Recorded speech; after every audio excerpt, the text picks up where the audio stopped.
在中国入侵者占领的新疆维吾尔自治区东突厥斯坦实施欺压破坏政策日益增加。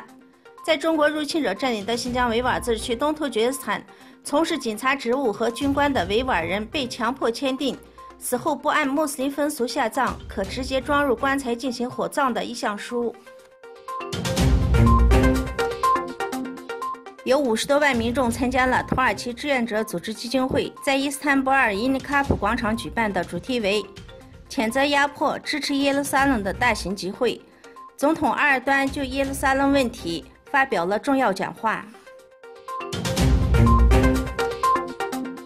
联合国人权理事会18日在日内瓦就加沙局势举行了特别会议，决定紧急派遣一个调查委员会调查在巴勒斯坦被占领土，特别是加沙地带发生的所有暴力冲突事件。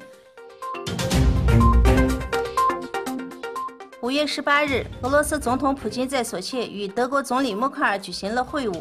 双方在会谈中就叙利亚局势、俄罗斯欧洲关系以及美国退出伊核协议等问题进行了讨论。美国总统特朗普17日表示，美国不会在朝鲜复制利比亚模式，如果双方就无核化达成协议，美国将对朝鲜做出安全保证，并同时警告，如果不能达成协议，朝鲜方面将面临严重后果。5月18日，古巴航空公司的波音737客机从哈瓦那马蒂国际机场起飞后不久坠毁，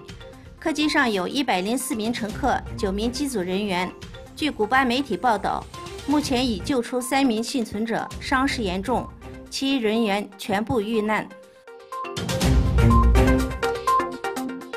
我们为国家奋斗而牺牲的所有英雄烈士祈祷，向全体公民及全体青年表示最衷心的致敬。祝贺5月19日阿塔图瑞克纪念日、青年和体育节。